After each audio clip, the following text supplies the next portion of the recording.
Showtime! Welcome back to another Montreal Canadiens Weekly Recap on the special edition on the Monday night with the hockey coach, Coach Franchise, directly from beautiful country of Thailand. And of course, tonight I'm joined by two legends, one from Hawkesbury, back in the house, Marco Larrabee, and from Toronto, Caveman, the legend, Mr. Enortap.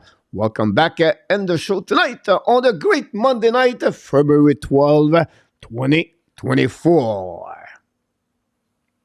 Good evening, Yes, sir, Coach Coach. Marco, Hockey Nation.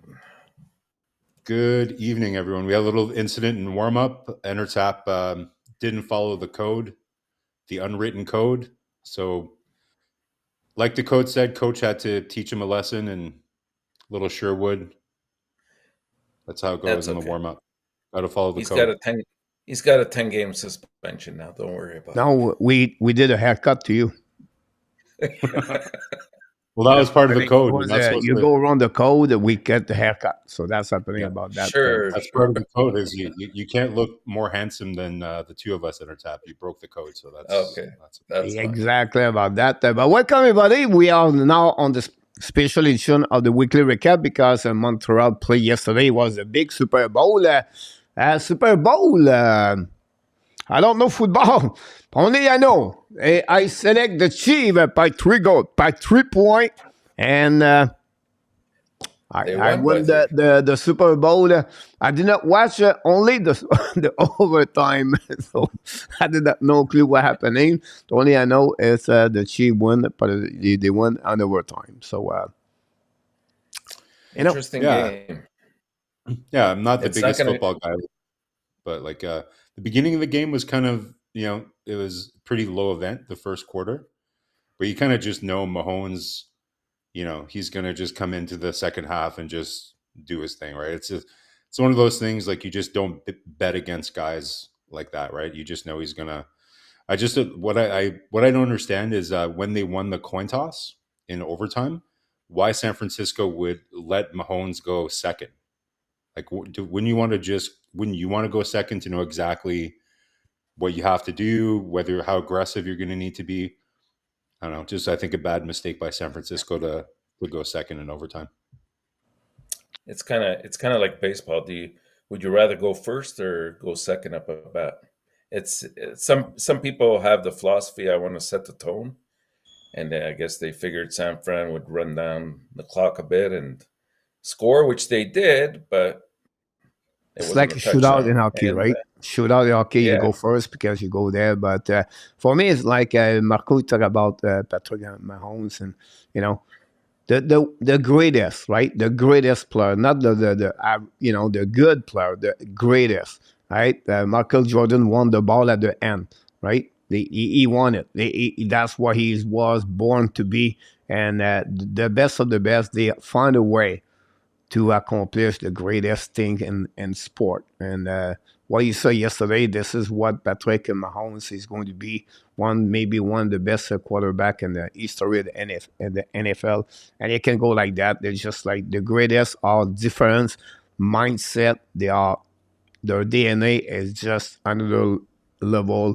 And the calm, you know what I mean? This is the biggest moment in the one of the 50 million people watch you to do this, and with calm, no doubt, confidence, believe, and it's crazy what they accomplish, honestly. But this kid is pretty amazing. Anyhow, we don't have any Patrick Mahomes and the Montreal Canadiens yet. Maybe one day we're going to find those kind of players. We'll see what's happening. First of all, go to welcome everybody. Sit at the table for a great around steakhouse. In Omaha, maybe, who knows. Mr. Larry Laval is in the house tonight. Larry, welcome back. And thanks to be with us. Watch your head, everybody. There we go. We'll to get that right here, but that's happening about that. Nicolas de Gauby-Bonneau, ladies and gentlemen, is back in the house, directly de la belle province du Québec, dans la région de Sherbrooke. Mr. Nicolas, hopefully you're doing well. Nicolas go to school yet. I think the school is not over yet. It's only in February. So, Mr. Luciano Graziano, the mother We want to talk about the Raleigh Craig. We're going to talk about this tonight, next section of the weekly recap. Marco and Enortap. Then Claude Richard à l'appel province de l'Ontario, la capitale du Canada, Mr. Ottawa. Claude Richard, welcome back. And what about Run with Kings 20? Another moderator want to come and talk about the Los Angeles Kings. Great weekend for the Kings. And we'll see what's happening. And our friend Patrick Leblanc. Recovery for the Super Bowl, Mr. Enortap. We'll see what he got tonight. Bet of the night, Vegas William Carlson to score a goal for 3.3. What a Super Bowl yesterday, Patrick. Here we go. Yeah, it's really interesting about that. Sit on his Polaris, that's where he take his nap afternoon. William McClary is back in the house. William, thanks to be with us. I appreciate that. Just remove of the truck of the UPS, put this on the driveway, wait until the next morning. Gary Cournoyer is back with us tonight. Gary, sit at home watching all the update that's going on around the NHL. 4 games on the program tonight in NHL, 3 inactive. RJ give you some update. 3-0 New Jersey. Jack Hughes come back, and they are right now lead by the score 3-0 against Seattle Kraken. The Rangers 1-0. This is a great game. I don't know if you watched this game, but really good game. That's a playoff game. If you want, it's physical with no bad move, bad stuff. It's just good stuff about that. And then the Flyers losing 3-2. Arizona, he just scored a goal 3-2 over. And then if you follow the Montreal Canadiens prospect, Lennartson right now win by the score 3-2 again the Northeastern after 40 minutes. Lennartson is right now scored the third goal, the game-winning goal so far, but still have 20 more minutes. But honestly, 23 shot versus 8 by the Boston University. I feel like Northeastern play exactly like Jacques Lemaire is behind the bench. The trap at the red line, they try to minimize everything. If you watch the game, that's what I feel. I didn't see a lot, but for right now. Luc Fortin back in the house. Luc Fortin, thanks to be with us in the show. Taylor Swift dating Caché is all fixed. He just does not know. It'll be bomb after the parade. Here we go. That's happening about that one over there. Bringing possible. A new crowd. Run with Kings. No, if 49ers score a touchdown, Kansas City does not get a chance to go. No, I believe they do. I think they changed the rules, so each team now has a chance to score in overtime. So, right, the good news if you take the ball second. If you score on a defensive play, the game is over. You don't even need to take possession, right? So I just don't see that there's any advantage to go first. No, there isn't. I don't understand why they did. Here we go. That's a good rule about this. After the play for the 49ers, they have no clue about the rules, by the way. Just give you an idea how it was. The Sharks is in the house. It's directly from Breakstone Arena in downtown in Nashville. Talk about Morgan Riley is suspended. About this, it's not done yet, right? It's not out, right? No, the hearing is tomorrow. Yeah, the hearing is scheduled for tomorrow. Yeah. Luc Laverson, directement dans la belle région de l'Ange Gardien, il est de retour avec nous ce soir. And Rabinoff, ladies and gentlemen, back in the house. The winner of the record of the week for the Montreal Canadiens is the only one with 1-2-0. Congratulations, and Rabinoff. You already see that. Pierre Martin said the last play for the touchdown was an amazing play. Genius about that one. The white receiver did not have no clue. He was just winning the Super Bowl, by the way. Trade Guhle before he break for good. Zev Lecave. So now we want to trade Kevin Guhle. Maurice Cormier, il est de retour avec nous ce soir. Welcome back, Maurice. Hopefully you're doing well. RDP, the new dad, is in the house between different, function he have to do every night. But RDP, hopefully you sleep a bit better. And you doing well. Lane Hudson score is 11 goal of the year. You're absolutely about that one. Then well done, Mr. Rabinoff. Guhle get injured on every year. Not a good sign for him. For Gary Cournoyer. Then William Run Kings. I really believe the King are poised to make a run again, especially with Adletson coming back. Interesting about that. Not a bad point. Yeah. And pitcher reliever for the Montreal Canadiens from Montreal Expos back in the house. Tony Radon is in the house tonight. Welcome back, Tony. Hopefully you're doing well. Glad to have you aboard. And yeah, they do that. They do, and that overtime, even after touchdown, Chief getting the ball back anyhow. Kevin Mahomes fall down was a mistake, and overtime, GSM. Luciano, Roger Collette. Welcome back, Roger Collette. Glad to have you over. Going first, you have to play with 3 down. Going last, you go with 4 down. Just a complete advantage. Going second with the ball. About that one there for Patrick Leblanc. Mr. AK knocked the door early. Directly for Edmonton. Are you nervous with your orders? Last 2 of the last 3 games, but we'll see what happening about that one. And missing extra point was the turning point for Luciano Graziano. About that, I guess advanced stat people from Smith was not aware about. Very simple mathematics. They forgot about that one over there. Then we try to pick it up every day. I go through the list of everybody so far, so don't hesitate to have any comments. Going to join us about that one. Then the extra point in the game, honestly. But the subject of the night, ladies and gentlemen, not looking good. 3 players start the weekend, the Super Bowl in shape, and finish the weekend on different location around the hospital in Montreal. But we're going to talk about the injury for Montreal Canadiens.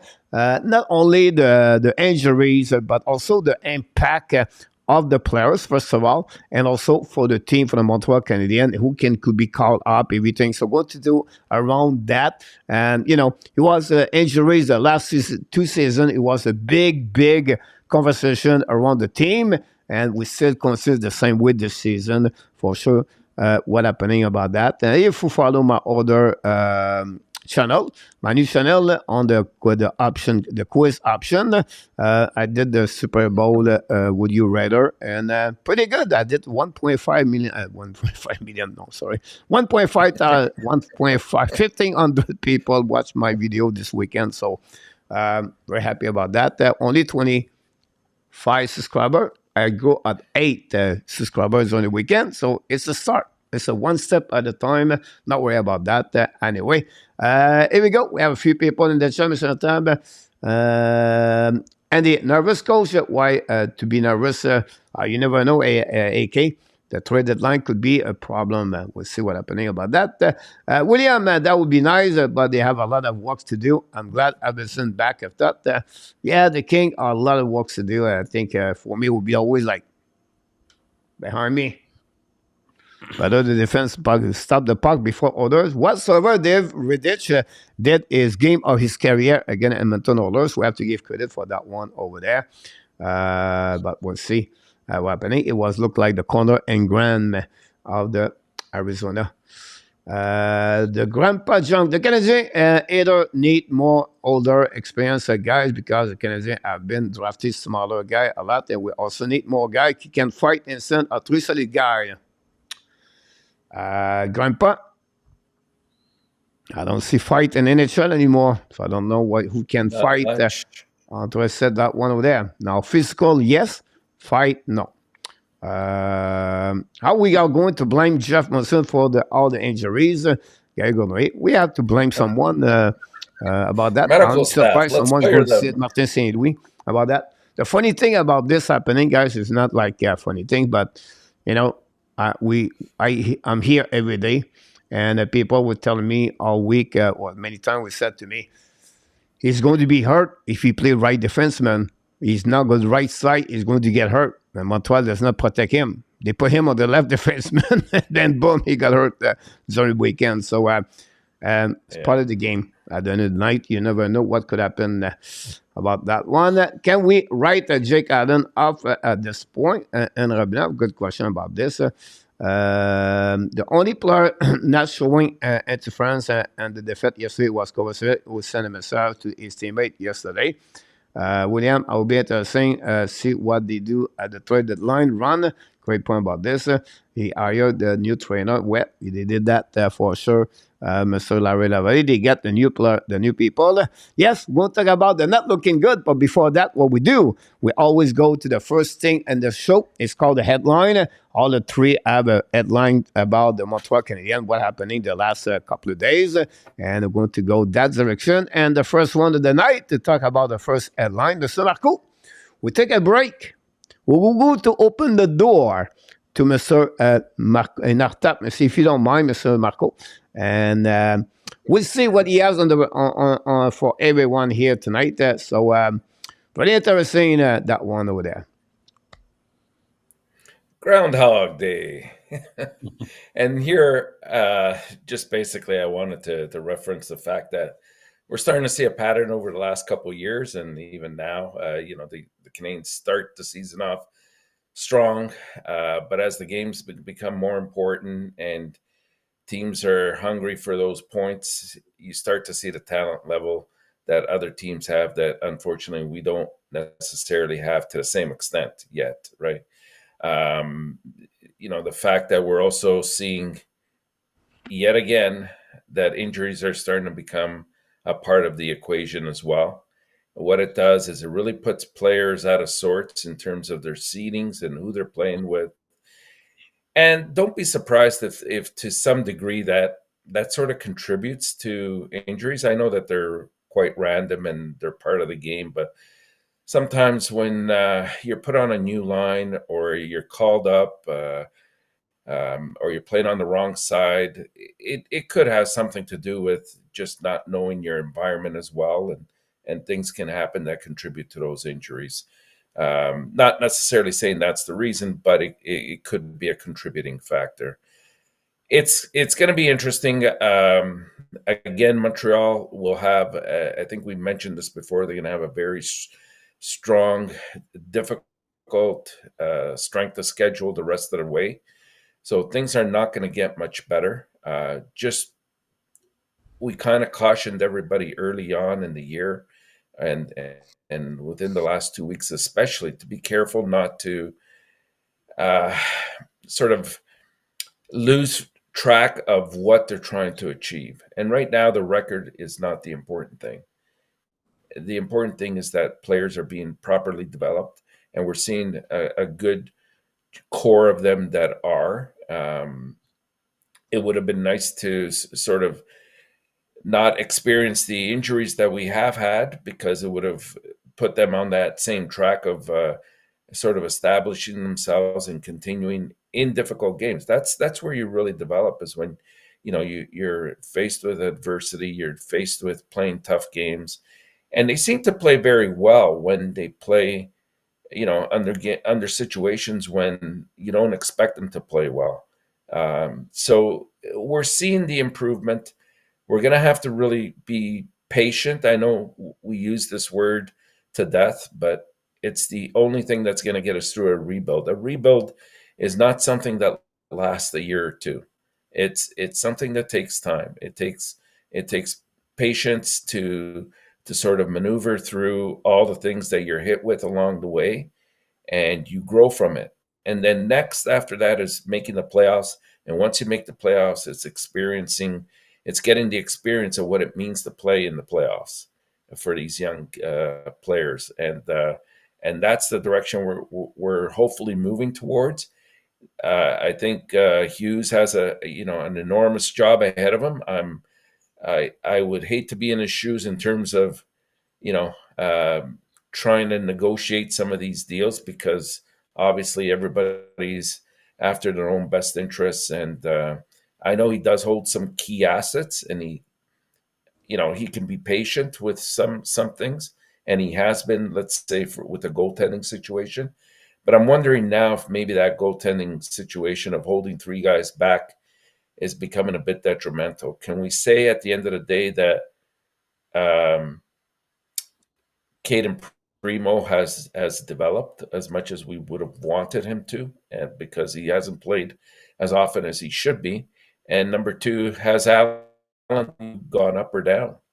And again, can you contribute it to to the fact that he's not playing as often, so at the end of the day, if he doesn't get something done from the goaltending perspective, you may have lost an opportunity, but we'll wait and see, because at least it looks like the market is there for goaltenders.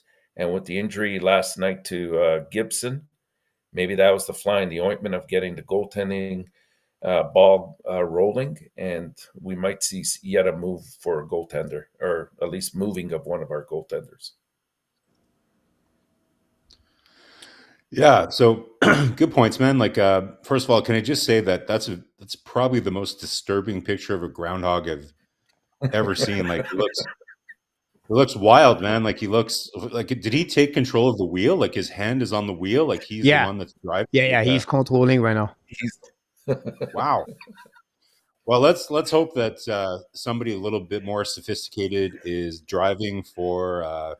Let's hope that Kent Hughes hasn't given up control to a wild animal to control the future of the franchise. I don't know if that's what you're implying here, Coach, that a wild animal has taken control of the franchise, but I won't read into it too much. But you know what, Enortap, like, there are some, it's impossible to say that there's not some patterns, I guess, or some things that we're seeing from last year, but I think that's understandable, right? Like, I think there's probably a lot more. Yeah, like, obviously, I think for me, like, I think the record is still probably superior to where it was last year. And, with respect to the injuries, everybody has their own theories. Like, you guys are joking around. You guys will remember this summer, I was kind of critical to the fact that they kind of blamed all that on the trainers. Enortap, it's not a bad theory that maybe, it's the putting people in not the best position is maybe when they get injured. For me, it's the fact that they play too often in their own zone. So you can tell I've been very critical of the men on the weird defensive zone coverage system that Montreal has. They routinely allow 30 plus shots a game, every game. They're in their zone continuously. And what happens when you're in your zone all the time? You're needing to block shots. You're chasing. You're tired. You have long shifts. You're tired. So which means you're making bad decisions. You're putting yourself in physical positions that maybe you shouldn't, and then you're more vulnerable to be in a bad position and get hit like Guhle did. So to me, that's the pattern. That if there is a pattern, is Montreal needs to really kind of shore up how they play in the defensive zone.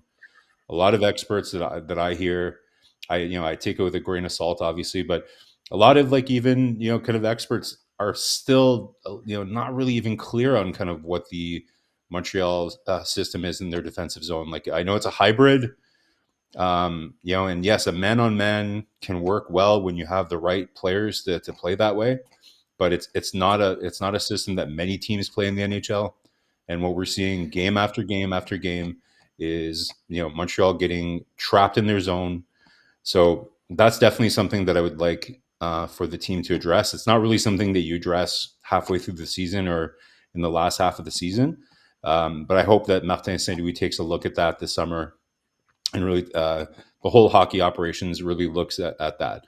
To me, like, Hugo has mentioned that they're going to use analytics for all kinds of things. And I hope that they make the connection between how much time they spend in their defensive zone and an increase in injuries. To me, there might be something there. So I think you're onto something. Like, obviously there are some patterns here. But at the end of the day, I think, there's a lot of things that are different from last year. I think the emergence of a bona fide first line is something to be excited about. So there's a lot of things that are different from last year. Overall, I much rather enjoy watching the team that we have right now this year than the one that we had last year. So yeah, absolutely. And there's been a couple blimps along the way in terms of games where the effort hasn't been maybe where it should be, but for the most part, they've been fighting very hard. And you bring up a good point about playing in their own end and too much and too often. The only other thing I would add in terms of, since we're talking about contributors to injuries sometimes, is I think they have to be careful with the TOI of some players. Like, I get it that Martin St. Louis wants a win. Who doesn't?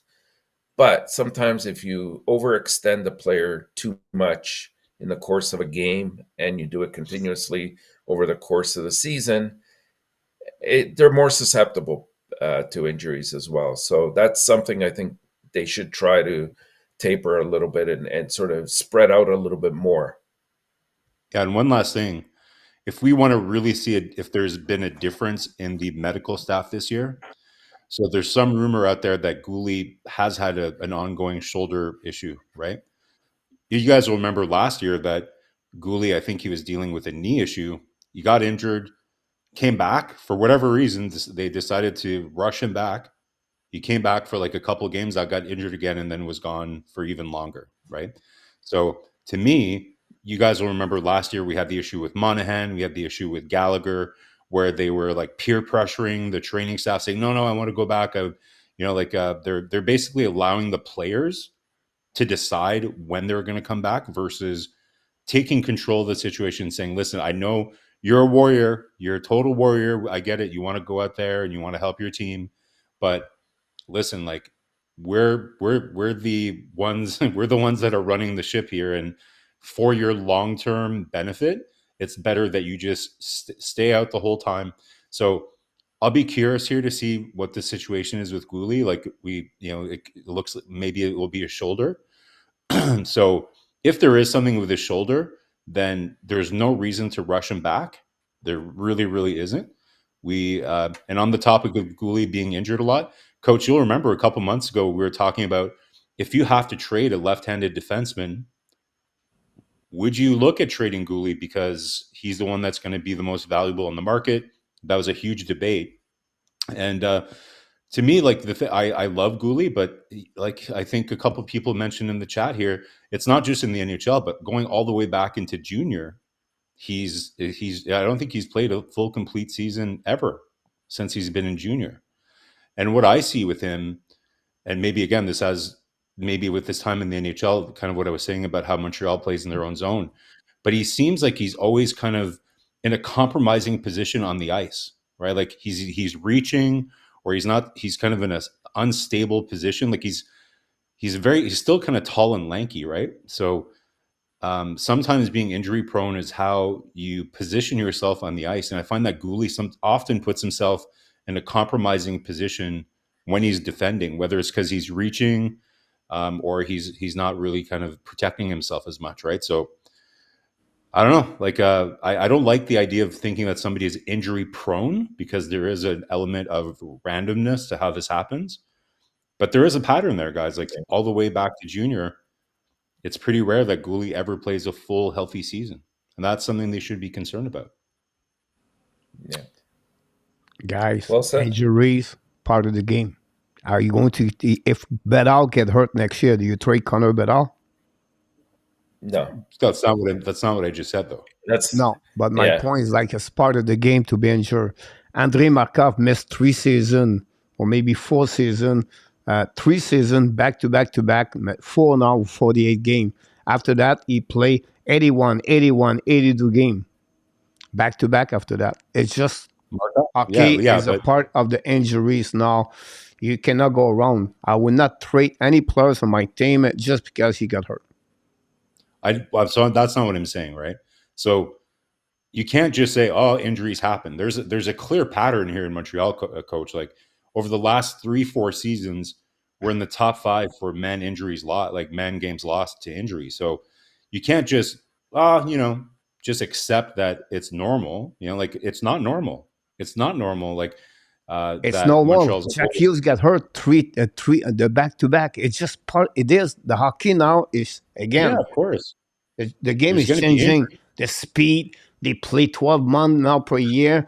It's demanding for the body, goalie, situation, defenseman, and forward. It's an average game. I think a season would be now a 66 to 70 game now for players playing NHL. That's part of who they. It's part of that's part of the game. But why is Montreal always in the top 5? But just unlucky. That's pretty much it. That's because it's unlucky about that. The secondly, they are better more often on defensive zone coverage and offensive zone. They don't control the puck for that part. That's the thing about that. But at the end of the day, for me, I will not make an injury part of any decision about to trade a player because he got hurt, whatever it is. At least, my decision to trade a player will be only because he reached his full potential or his top ceiling, what he is.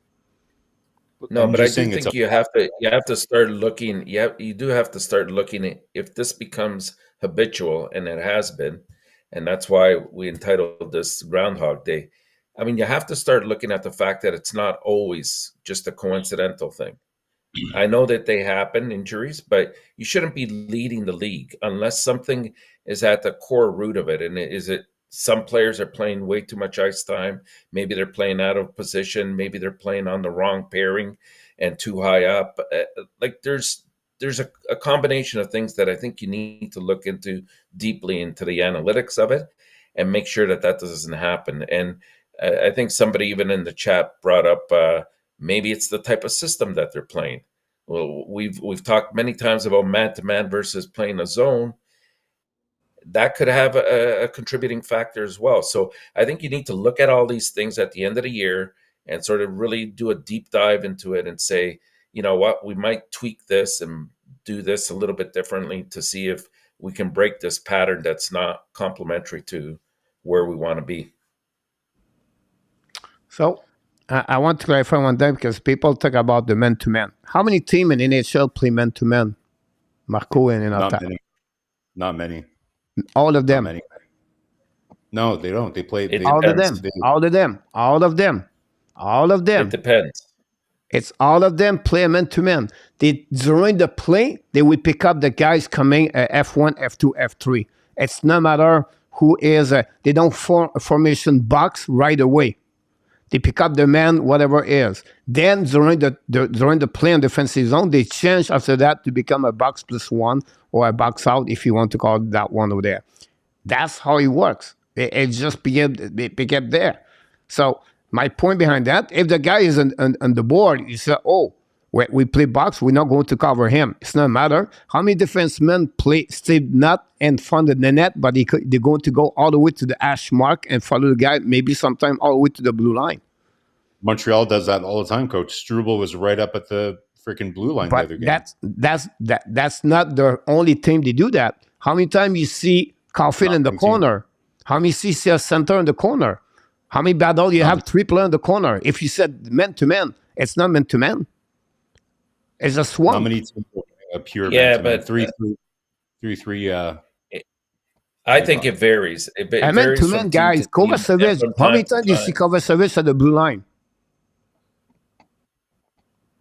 It's a man-to-man. Yeah, so a man-to-man, he said, I pick up now. I'm going to get better.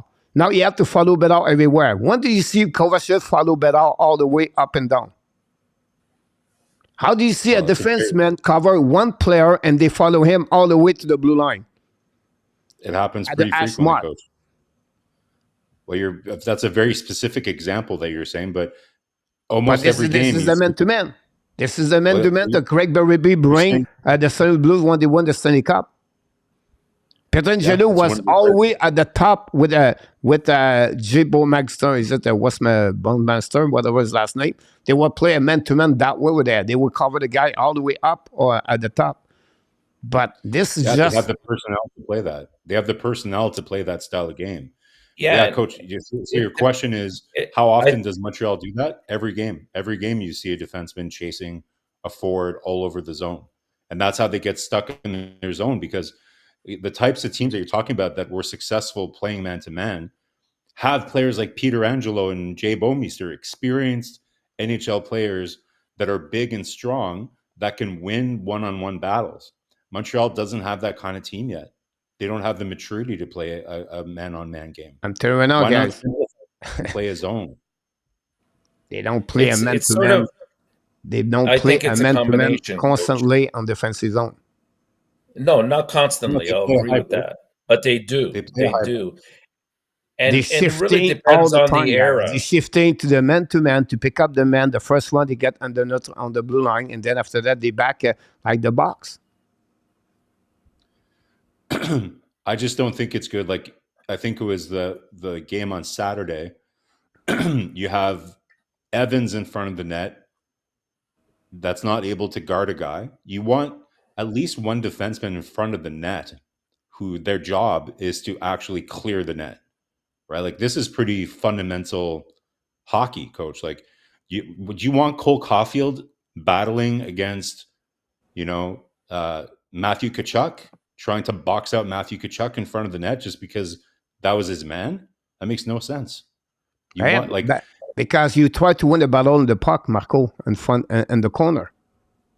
You try to bring another player to pick up the puck to quick transition, and then Caulfield is ready to transition.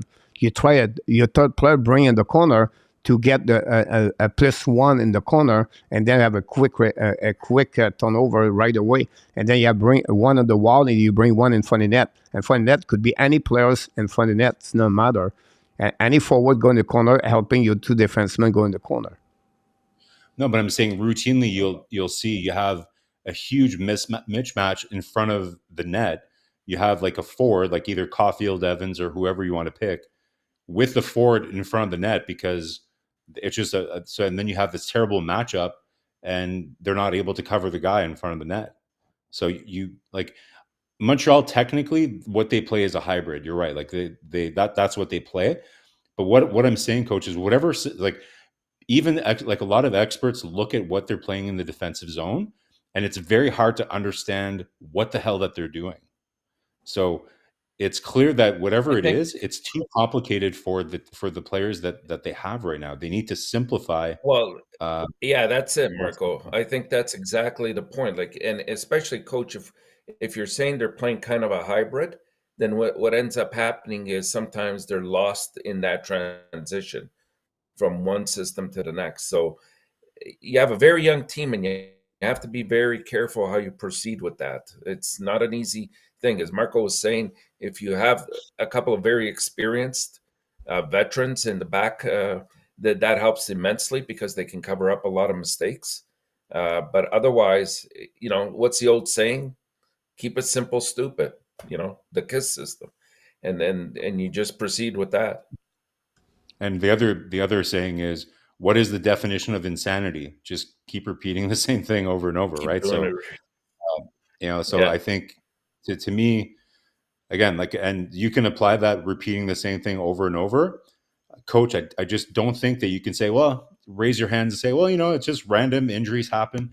No, there's got to be some reason why Montreal always finds itself either at the very top and by a lot for man games lost, or in this year, I think we're 4th overall in terms of man games lost. So it's a slight improvement, but now with the injuries that we just saw, we might kind of like be going to number 2.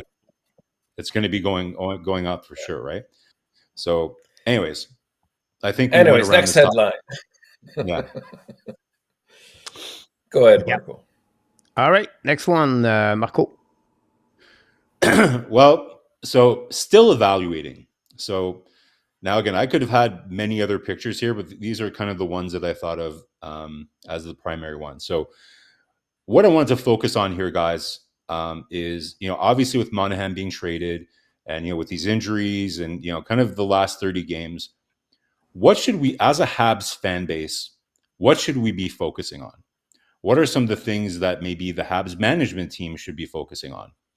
A couple of weeks ago, one of my headlines was, that around the idea that this year was really, unfortunately, kind of a step back and a wasted opportunity, because it was another year where we weren't really able to evaluate our real core of players. Doc, we lost Newhook. Those are two really key, two of the biggest moves that the Habs management's made so far was trading for Doc, trading for Newhook, right? And this year, probably the most unfortunate thing is Doc not being able to play all year, Newhook not being there. It's a huge, it's not their fault. That is kind of random that Doc got injured in the 4th period of the second game. But anyways, it's a huge lost opportunity. So what I'm looking for and what I encourage, because these results are not going to be easy sometimes, guys. You have to really kind of look for things that will make it interesting and rewarding to watch some of these games, So for me, what I'm going to be focusing on is who should be around and who should not be around. The Habs management team is going to have a lot of important decisions to make. I feel strongly that this upcoming draft is such a critical piece of the rebuild, because I don't think that they're going to use all these picks.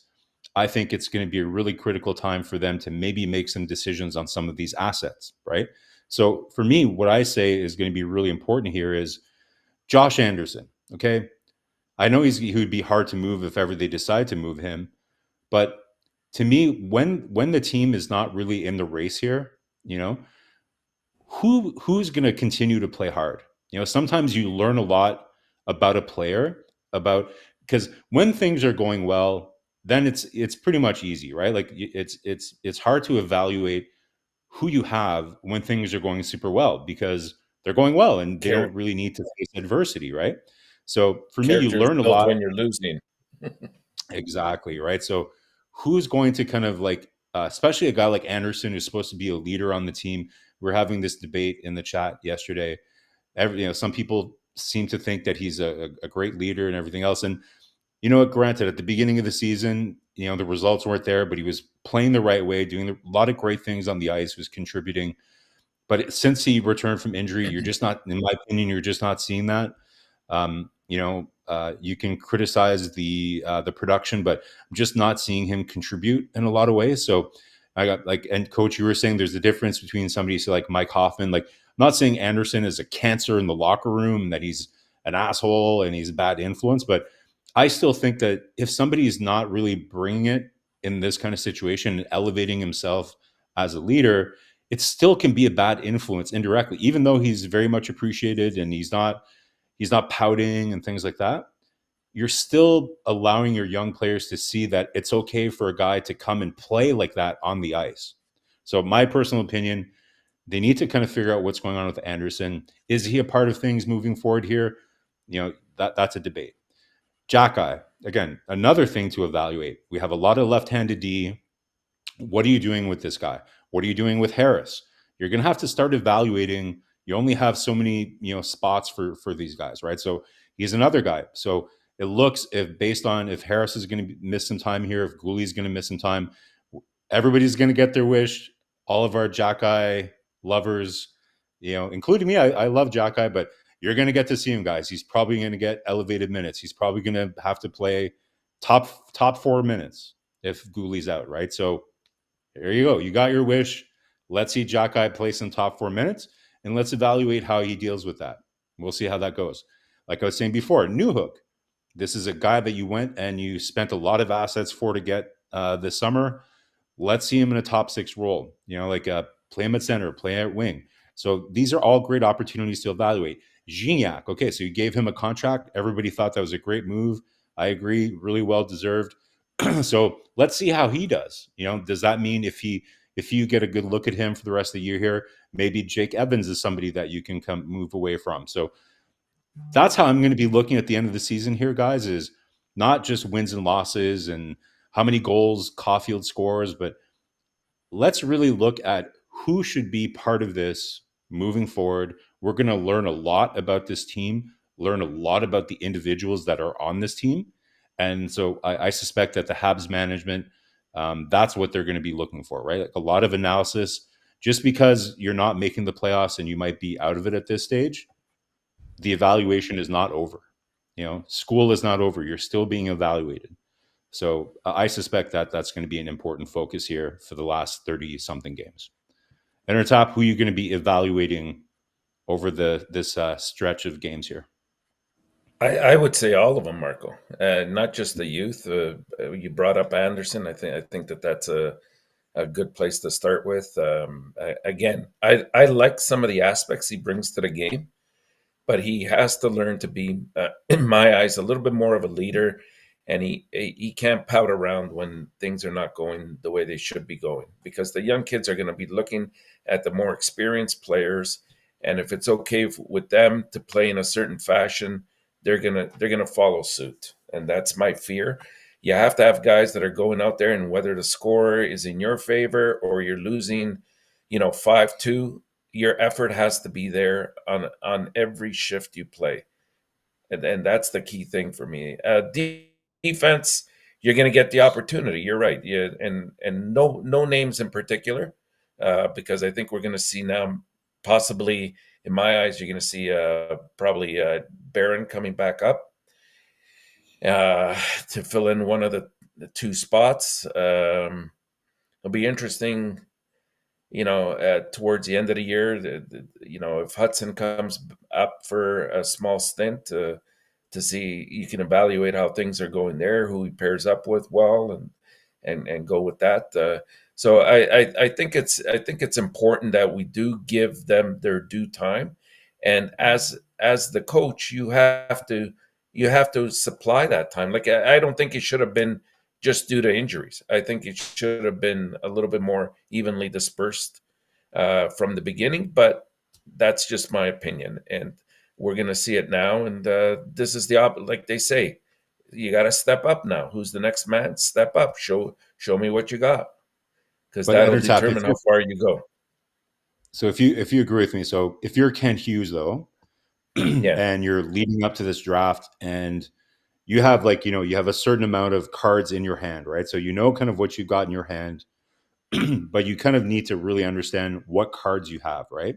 So other than the three players I have here, what are one or two players that you think Kent Hughes or the management staff in general is going to be really focused on to really try to understand what they have as an asset, so that they can decide to either keep them or to package them, to make a move this summer at the draft, whatever? Which players are you really focusing on? Well, Newhook is one. I would say Anderson. I would say Yolanen. You have to really look at it a little bit more. Unfortunately, our HP is hurt now, so he's going to be out the next 4 to 6 weeks. So that's going to, even Evans. Guhle, you can't do much about because of his contract. I doubt there's, much leeway there. But with Evans, you're going to have to see, because you do have some players that are probably getting ready to push up and take over his position. You got to clear some space. I get that. I think Pearson's got to go, in my eyes, and whatever you can get at this point, take it. And if it's nothing, then take your future consideration. He always likes to play in Montreal, Mr. Future Considerations. So do that, because he's just taking up space right now. I totally do not like the way he's playing the game, and he's demonstrating it. He does not want to be here, in my eyes. Maybe it's not fair for me to say that. It's not fair for me to say that, because I'm not in his head and I'm not in his heart, and I don't know, what's going through his mind. But from what I'm seeing, he's not giving 100%, and he's taking some very bad penalties. But Enortap, every player so if you move somebody like Pearson, which it's not just, we'll take a 4th, 5th round pick for him. Not many people have the cap space. Like, a team that would want him, he still has I think he's making 2.5 or 3 or something, right? So it's not an easy move. But Montreal needs NHL bodies right now too, right? Because they don't want, they already have Joshua. They didn't want to call up Roy this year. They want him to play in Laval. They want Laval to make the playoffs. So you have to be careful too, right? You don't want to completely, strip your AHL team. While they're assets. No, we're talking also over the summer. But if there's two situations, if we're talking about two situations at the trade deadline time, I think the goalie situation has to be taken care of. I still don't think you can go with 3 goalies. They're doing it, but you're gonna lose value in one or both of them. And I'm talking about Allen and Primo, right? It's gonna be really hard to those guys. I don't know. I think like I said earlier, I think there's going to be a market for goalies. Just don't expect much is in return, because usually goalies you might have to include to trade Jake Allen right now. You might need to, for sure, you'll have to retain salary, but you might also have to include something else. Yeah, that's possible. Yeah. And they'll look into that. But I mean, those are some of the areas that I think to look at. I mean, the defense, pretty much they're all, with the exception of Savard and Matheson, they're all youngsters. So of course you want to see them all being given a fair amount of time to play, and you evaluate them, because guess what? You have a next core or a next wave of defensemen that are ready to make the move, from Hudson to Mailloux to Engstrom, and you know, if any one of these doesn't meet the criteria of what you were expecting, then you need to make a move at some point. Not right now, of course, but. And just to respond to Habs Nations here, like saying that we're nuts for saying Jack should play top four. I'm not saying that we think he should play top four in any regular circumstance, but just because with the injuries to Harris right now and to potentially Guhle, he might end up having to play fourth, in your top four right now. Yeah. Should he be playing top four? I don't think so, but Montreal might need to do that in the short term. So, Coach, what do you think? Of my theory here that in the last 30-something games, who are some players that you think Kent Hughes and the whole management staff are really going to be evaluating to see who should be part of this thing moving forward and who should not be part of this thing moving forward? First of all, I think they're evaluating since day one, right? They want to evaluate, they follow them, whatever the development, day in, day out, not only Montreal Canadiens, but also the roster for the Montreal Canadiens.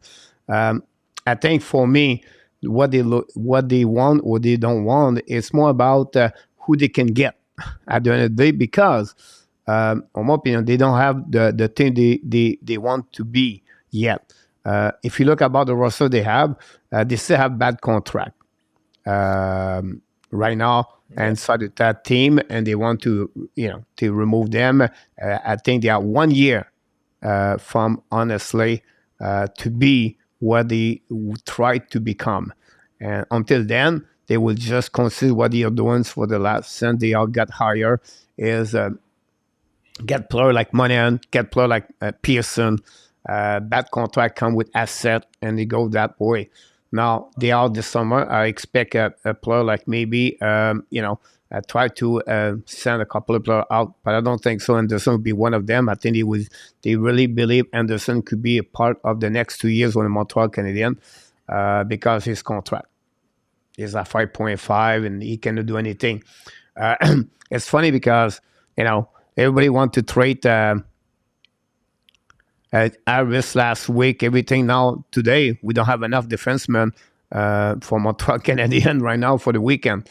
We have only 5, and it turn around. You never have enough defensemen. That how many times Marc Bergevin said that, and I don't see a big active. Imagine Thursday they trade David Savard. It's not going to happen, but yeah, you lose Savard. You lose Harris, and now you lose Guhle this weekend. Yeah. They're not going to move Savard. It would have to be an insane. I think they're all safe for now. I don't think so. They will make a lot of trade at the trade deadline. I think there will be more active during the summer, and those summer will depend. But if you talk about the template, I looked last week, and I'm between 8 to 11 players could be part of the Montreal Canadiens in 2025, 2026. Yeah, sounds about right. That's pretty much what I have to do about that. So, time will tell us. Indeed. Yeah. Anything else? No, excited to see your headline. All right, my headlines, guys. I say, I'm always positive, so we're not to be negative because I knew your headline, so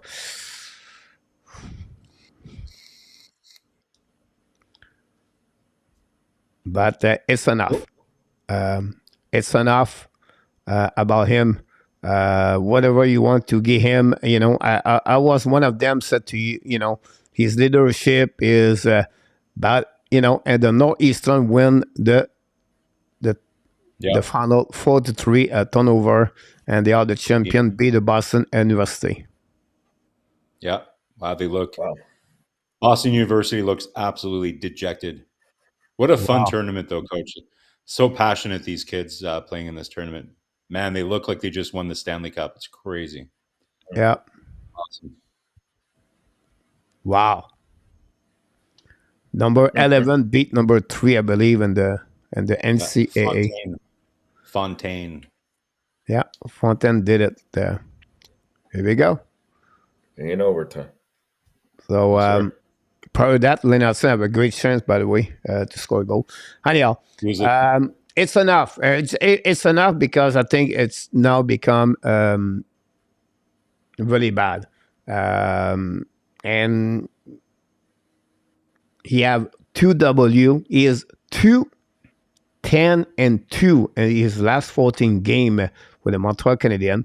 His last game winning, he have only 2 W, and he have to go all the way October 28th to find his 3-4 at the beginning of the season. He have 19 start this year.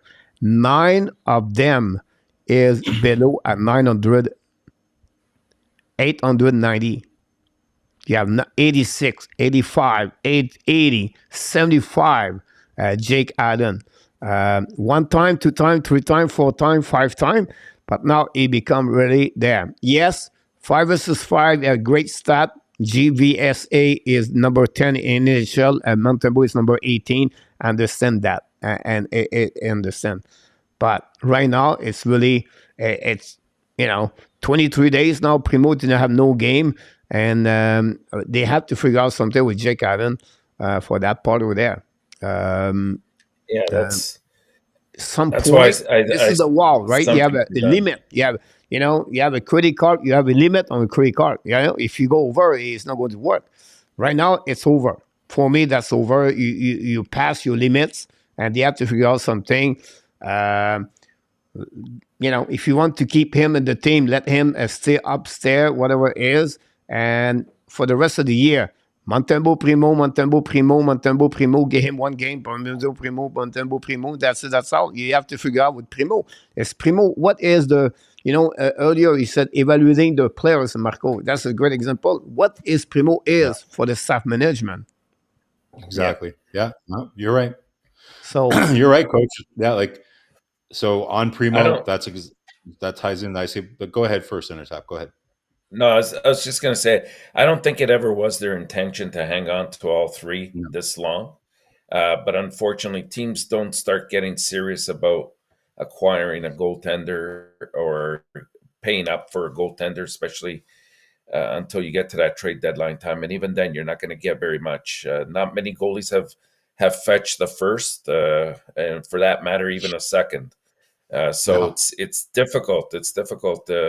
But I agree with you, Coach. I think he's got to go for whatever price.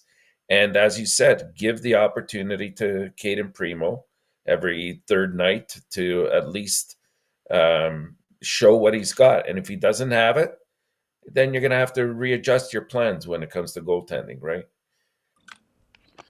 You just don't see it. So I don't know if I agree on top. You don't see a lot of goalies get traded at the deadline usually, right? But again, we're in a different world. Guys, we've been talking about this for years. The position of goaltending in the NHL is evolving. People don't seem to really realize it yet. Not everybody's getting it. People are still surprised. Wow, how come no teams have these true number ones anymore? Well, there's not many left. The whole landscape for goaltending is changing.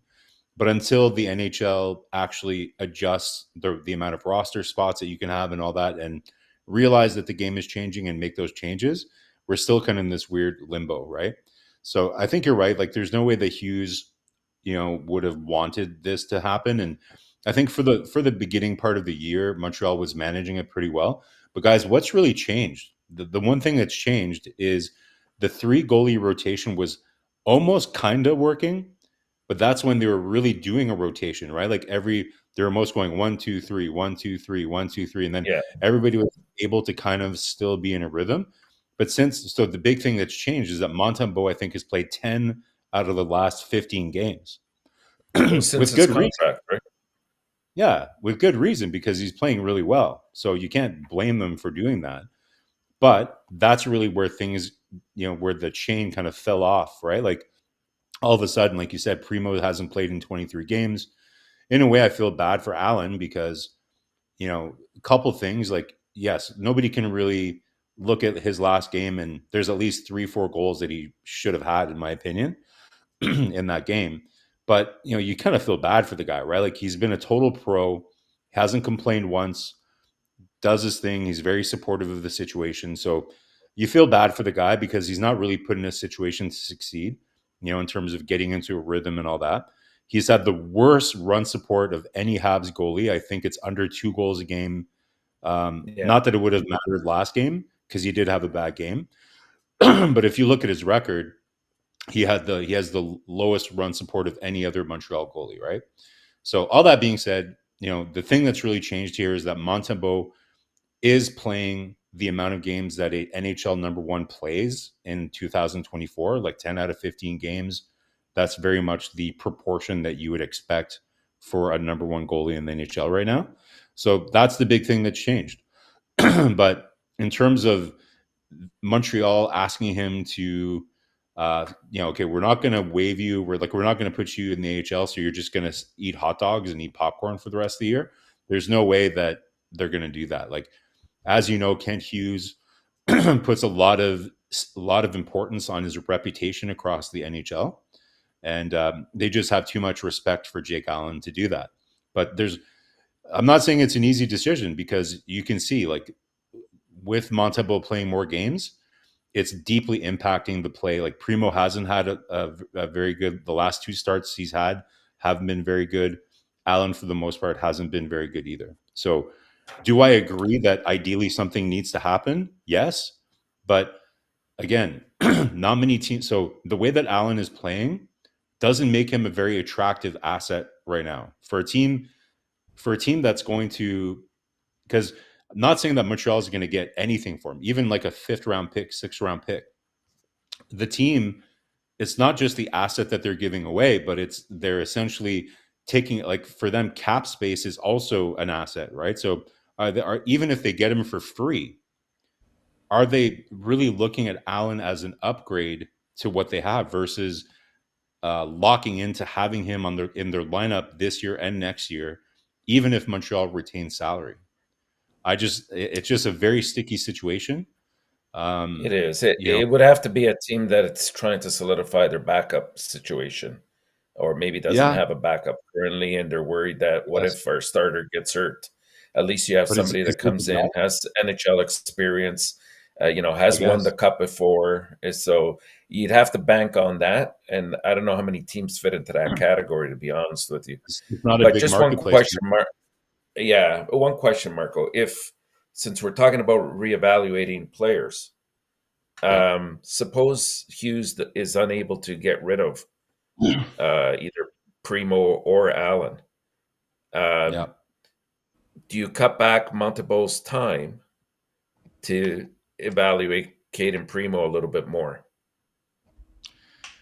That's an interesting question. Like, I think it's prioritizing what you want to do, right? So I think the top priority you have is you want to evaluate, okay, so is Montembeault capable of playing 55 games next year for us? Like, is Montembeault going to be able to carry the mail for us? I think that's the number 1 priority in terms of what you're evaluating. Number 2, is Caden Primo an NHL level goaltender?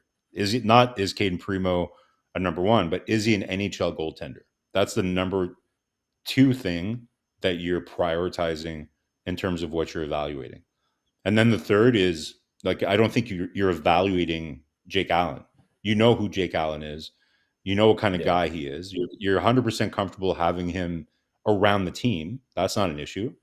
So I don't think so to me, the the priority of evaluating Montembeault as to whether he can play that amount of games is more important than understanding if Primo is an NHL goalie. But so it leaves you at the same situation, Enortap, if you look at it that way. The end result is that Jake Allen shouldn't be playing. He shouldn't.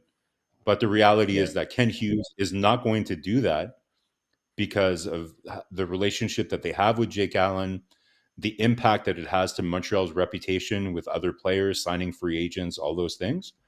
That's very important to Ken Hughes. He's demonstrated that time and time again by facilitating trades for Jeff Petrie and players like that. So, remember, Marco, he was not calm with the thing with Ken Hughes. Who? Jake Allen. No, but he any I understand your point of view, like the reputation, but the relationship, I would say to you, like between the management and the players, right? That's maybe the best way to describe that. But the fact he's not coming from Ken Hughes, have maybe another way to compare him, like if he was with his negotiation. But I think for me, it's not there anymore. If he built that team only because he has a relationship with the players, we're going to be like this forever. It's not the right things to do. You can have some, you know what I mean? It's like, Marco is like, what happened if a player does not perform? Because you have a relationship, you said we have to let him play. So what about Primo? What about Primo? What a relationship with Primo? What don't deserve Primo to have a good relationship too? Like you don't have that veteran relationship, and the rest of the team said. You can say the same thing about I see this not an excuse for me. If Jake Allen cannot perform since the beginning of the year, sit him, right? Let him break. Right now we have 3 goaltenders. He get money at the end of the year, and he play 5 more games, 7 more games until the end of the year. It's not changed anything. I don't see anyone who said, I'm not coming to Montreal because they will sit me. He said because right now he does not perform. And we have another option. We have option. We have Kane and Primo. But coach, if you look at from Jake Allen's point of view, the reason you can make an argument. Again, I'm not saying Jake Allen is the number 1 goaltender in the NHL, but he's absolutely a capable backup in the NHL for sure. He's a competent backup in the NHL. Yeah. However, he's not even being used at the frequency of as a normal backup in the NHL because Primo is getting some of his games, right? So he's not even playing the amount of games a backup should play. So they're not putting him in a position to succeed. So therefore, it's not really fair to him either. And then, like I said, the games that he has played, there are some games where I think the results were completely fair. You know, like the Habs just got what they deserved in those games. But there's games where he did play well enough to win, but Montreal just can't score in front of him. He has the lowest goal production of goal support than any other Habs goalie, right? So you can't just look at the wins and losses as like anything else. It doesn't tell the true story of the guy and what he's actually performed this year. But listen, none of us are going to disagree that it's a very, very shitty situation for them to be in. There's no simple answer. Ultimately, coach, we've talked about this before. Ken Hughes does not like to use assets to solve problems. For me, there's cases where I would have been more than happy to kind of give away a pick or a prospect to, like, for me, we've talked about you, coach, I know you don't agree, but to get rid of Brendan Gallagher's contract, I'd be willing to sacrifice an asset to do that, because to me, getting rid of 6.5 on your salary cap for the next 4 years is worth a lot, because you can sign a free agent or do something. You can use that money for something else. And even if you're sacrificing a Philip Machar, for example, to get rid of Brendan Gallagher's contract, it's debatable. For me, I would do something like that. I know you don't agree, but so Ken Hughes, though, it's clear his philosophy is that he doesn't want to. He doesn't like dead cap money. I agree. I don't like buying players out. I think that's the last thing they should do. That does have a long-term negative impact on the team. So that I'm glad that they don't. Yeah, exactly. Like the Gallagher buyout would be a nightmare. All right, let's move on. We have tonight. If we get there with our we passed 1 hour. But worry not, so he will be traded. So we have to be sure we move up quicker about that. Not looking good. There was a subject of the night, honestly, and we talk about the injuries of the Montreal Canadiens. RHP is out for a minimum 4 to 6 weeks. Yeah. Concussion for Jordan Harris. Expect him to be on ER very soon. And Caden Coley is going to be reevaluated tomorrow. He's a day-to-day at this moment, but possible he hit the ER if ever is the ribs or the shoulder. Some people think it's the ribs. Some people think it's the shoulder. And when you watch him leaving the building, you can look. It could be because he was bent, so it may be the ribs or it may be the shoulder. The tongue will tell us exactly. But that's changed a little bit the trade deadline. That changed the impact of the call up, which player is going to call up, and then also the impact of the roster for the Montreal Canadiens. They maybe go 5 players, 6 defensemen, 5 defensemen, 6 defensemen. We'll see what will be the decision for the next game against Anaheim Ducks. But tell us a bit more what around that. Who do you call up? What's going happening for the Montreal Canadiens? And then the trade deadline also. So 3 different subject on the same path of the not looking good. So maybe Marco can start this and sharing with us what you think about this. Well, to be honest, Coach, like it's not ideal. Like I said, it's for Guhle in particular and Harris. It's a wasted opportunity because you want to continue to evaluate them and see what you got, have them, get their reps at the NHL level and really continue to their progression, right? So that's really the big loss there. To be honest, I don't think it changes too much from a Montreal Canadiens perspective, because I think with in terms of a trade deadline, because to me, whether you're talking about Savard or Evans or players like that, I think the amount that you would be getting for Savard or Savard different. Like, you might get a first round pick, and with Jake Evans, I don't think you get that much. But either way, whatever you're getting back for those guys, I don't think is worth what you're losing in terms of what they bring to the team right now, and allowing an environment for the young players to at least play in an environment that's going to be competitive so that they can really continue their development in a somewhat positive environment, right? So for me, it doesn't change that much.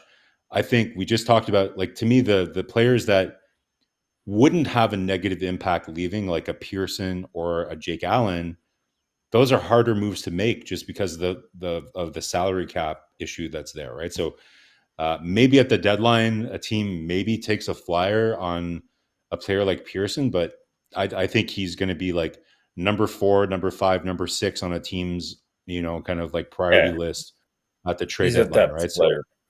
So very much so. But he's a depth player, but even as a depth player, because of how much he makes, teams would probably be more likely to go a different direction. But he has Stanley Cup experience. Like, there's some good things there. Overall, Coach, like, so the tricky thing here from a Habs perspective is I don't think it changes too much from a deadline perspective. For me, what's disappointing is that, again, you don't get to evaluate certain players that you wanted to evaluate more. The thing I think they're going to be the most concerned about is not completely draining the Laval Rocket as they kind of keep the big club afloat, right? So if injuries like this continue, I wouldn't be surprised that they try to send back Roy into the back to Laval, and maybe at the deadline, wouldn't this be hilarious, Coach, that Montreal actually becomes a buyer at the deadline? And I'm not saying they go get a big guy, right? But they go get like a serviceable 4th line player just to get some NHL sweaters to wrap up the end of the year. Kind of like what they did last year with what's that guy's name there? That Tierney, like, you go get like a Tierney kind of guy just to end the end of the year, so that you don't have to bring up players from Laval, so that they can play together in Laval, hopefully have a good playoff run and get that experience together. So to me, that's kind of how I'm viewing it. In terms of the end of the season here, I think they're going to prioritize keeping the guys that they wanted to keep in Laval, get some glimpses of some guys maybe coming out for a little while. And I don't see this changing too much for the trade deadline, because the players that you would be moving, I think you're just better keeping them, to be honest, for the trade deadline. Enortap? Yeah, I agree with most of that. I think I would not bring up Logan as much as he's done extremely well. I want him to continue to experience that success. He's had even an all-star year there, and he's continuing to develop. And I don't want to see him being brought up at a very difficult situation and time in Montreal. However, having said that, Barron would be a natural fit. He knows the system. He knows how to contribute offensively. Here's your opportunity now to draw some extra time, work on your defensive game a little bit more. So you've got Matheson, you've got Savard, you've got Struble, you have Xhekaj, you have Kovacevic, and you bring up Barron, and you go with that until maybe somebody like Hudson or even Reinbacher might come for a short stint towards the end. But by that time, you might have one or two of those defenders coming back from their injuries as well. So, just as a sidebar, do you honestly think Hudson is going to sign this year? There's a lot of rumbling that he might just stay. Boston College stay an extra year. Yeah, you're right. Yeah. You're right. I've heard that too. And I mean, for his own development, I think it would be beneficial. But it just seems like a lot of the young players coming out of college want to burn that year, right, and get that time right away, just because it exposes them to the bigger money down the road a little bit earlier than it would. But we'll see. We'll wait and see. I'm sure they'll do whatever they feel is best for the organization and what's best for the player himself. The forward situation, you have to be careful. There's going to be a lot of line juggling, and that kind of worries me a little bit, except for I hope they do not split the first line at any point to try to distribute some of the scoring, because I think they're in a good groove right now. They play well off of each other. Each one brings a different positive aspect to that line, and I'm really happy to see that they've progressed to the level they have so far. And it's possible that they could still do much more the rest of this year. So it's going to be a lot of blender work with the other 9 forwards. And like I said earlier, I think some players, they're going to be given the opportunity to show what they have. Like, let's see if somebody like Yolanen can step up. Can Gignac continue to do well? I mean, not that I don't want to say continue to do well, because he really hasn't done great. I mean, he shows good spurts, and he seems to be good even on penalty killing. He's got the speed, and he can create situations. You don't like what you don't. I thought Gignac's been, I don't expect too much. He's been good. He's been good. You've been put in a difficult situation anytime you come up and you haven't been here before, and it's a whole new bowl of wax, right? But I think he's adapted well. Armia's been playing decently, so I like that. Hard to complain anything about Armia. What's your evaluation on Yolonen? Like, where are you at on Yolonen, Enortap? I think he has a lot of talent, but for some reason, I don't know if he's just not put together with the right players in terms of the line that he's on. Like, he keeps floating anywhere between third and fourth, sometimes second. He doesn't seem to give that consistency that I'd like to see. And he's got a big body, so I'd like to see him use it a little bit more. Getting into some of the dirty areas and retrieving pucks. He's got decent enough speed. He's got great hands if he ever gets the puck around the net. He's got all the tools. I mean, he can convert. I mean, when he's ranked probably the number 3rd or 4th, if they go to a shootout and who they bring out, I mean, that tells you he's got the skills, right? Yeah. So we'll see. I for his sake, I hope that he shows some improvement, because he did show spurts where he looked very good. And Anderson, well, I don't know what to say about Anderson anymore. I mean, I like him as an individual, but he's very unidimensional. Doesn't always show up every game. He's very streaky in terms of when he scores and the effort sometimes that's given. So we'll see. Enortap, do you remember the movie Office Space? Do you ever see the movie Office Space? Yeah. So you remember that scene where they have the two guys that walk up to you and say, "What exactly do you do here?" You know, like when they're evaluating kind of what everybody's job is, and they're thinking of doing cuts in the office, and they're like, "What is it that you do here?" I kind of think of that when it comes to Josh Anderson, right? Like Josh Anderson doesn't kill penalties. You can't play him on the power play. No. You can't really play in your top six.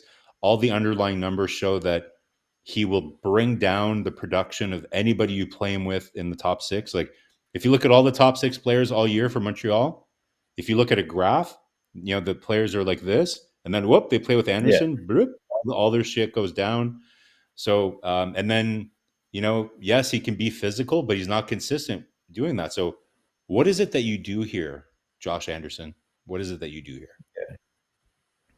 Yeah. And you know what, not to go off base here, but I do want to bring it up since we're looking at the recap of the week and even the last little while. I just wanted to add, and I think Coach has mentioned it a couple times as well. I'm glad to see that their power play is really starting to click a little bit better. It's unfortunate with that injury that not with the injury, but with the trade of Monahan, who was playing the bumper position very well. And ideally, that Newhook's in that position, and I don't think he belongs. I don't like him at that. Really? I thought he looked good in that bumper spot. Like again, like Monahan is Monahan. Like, you know, he's really advanced hockey skills and IQ, right? But I thought the power, like, you know, even though they didn't really produce on the power play, other than that, they scored right at the end of that 5-minute power play in the second game. But overall, like the power play, I think, you know, they had good movement and they looked pretty good overall. Good movement, yeah. So I'm just saying, I didn't think he sort of put himself into great positions all the time. I don't think he's as cerebral as Monahan was. Monahan has more of a knack of getting himself at the right place. He knows when to relieve pressure and put himself in that position where he can do that for his players. And he knows you don't know what he's going to do. Is he going to deflect the puck? Is he going to pass the puck? Or is he going to just kick it right back out to the defenseman? So that unpredictability made him perfect. Sorry, were you happier to see Newhook in the bumper position or Pearson? Because before Newhook came back, they put Pearson in the bumper position. I know. Yeah. So I was pretty relieved to see Newhook there. I don't think we have better. That's the problem. Yeah. What do you think, Coach? Coach, do you still work here? Like, oh yeah, I'm watching a game left and right right now. It's like I get busy with the people in the chat. I stay calm with Mark comments, so I did not do anything. But no, I think for me the transformation of the power play for me right now is the puck movement. When I said that, they are more in action, so they rotate a lot, like Zuski and Caulfield a lot, and the puck is quick, so they can go to Madison, to Sakowski, return to Madison, go back to Caulfield, to Ski. They use more the goal line also at a traversal. Sending move for me, the key of that, I understand Monahan, everything you talk about. For me, is Nick Suzuki from the right side on the line to go now on the opposite side from the goal line to the wall over there. That's completely changed their power play. They did that transformation. Yeah. And this, for me, this is the reason I believe the Montreal Canadiens are more successful about that. Whatever did not score the goal, I'll be honest with you, the power play last game was, maybe at one power play was really bad, but otherwise, they still move the puck very well. I understand they try to get only the right occasion to show the puck. And this is the little bit the Nick Zuski thinking that way, but it's okay. I think New Hook was not at the bad. He was not bad at all as a bumper. I think it's a new spot for him to get there. But I think overall it's a good one. For me, I understand they don't have, but whenever they get another plus, I think the bumper, it could be more. For me, it's Nick Zuski as a bumper because I feel Nick Zuski have a great wrist shot. If you think about all the players they have, maybe he's one of the best wrist shot they have, the Montreal Canadiens. You need a guy like this, and he's smart enough to distribute the puck anywhere on the ice too. And I feel, I don't want to say he's a Brennan Point, but he could be the Brennan Point for Montreal, and Brennan Point does this really well. I know they have Kucherov and they have Stamkos, but again, for me, that would be the one I was looking for if I have to make a modification over there. But so far, we have to give credit for the puck movement is excellent right now. They have to work on the entering zone. This is the only thing I will say to you. If they have to work on specific thing on the power play, is the entering zone. And for me, they have to use the middle, not more close to the wall. Because when you go close to the wall on the flanker, now only one defenseman, like not a specific defenseman, it could be a forward, can pick it up the guy on the wall, or he can pick up the ski about that. So more if he can go on the middle, more in the middle, that will help the Montreal Canadiens more. And I'm telling you right now, the best flanker in NHL, they have two. It's really John Tavares for the Toronto Maple Leafs. When you pass the puck to him, they is always go deep after that. They keep the puck really well on the flanker entering zone. And I've said to you, after that, is Kucherov on the wrong side. He's still controlling the puck, whatever happened to him. He's really smart about that. But again, this is where I believe the Montreal Canadiens. But a great point after about that. Finishing the ad, not looking good, guys. I will say to you, the injury open door. Right, this is a time right now for Jacky to have a good opportunity to have a minute, but at least to be a spot right now for Montreal Canadiens for the rest of the season possible. So that would be a good showcase for him to do that. On the flip side, on the right side, they open a spot now. They have only Savard and Kovacevic. That's it. That's all. They don't have anybody else. For me, the right forward, the right defenseman to get the call up is honestly Logan Mailloux. Barron. It's Logan Mailloux because, and I'm not finished right there, because Logan Mailloux have an amazing, great season, Laval Rocket, and sometimes the rewards have to be show the players, everything like that.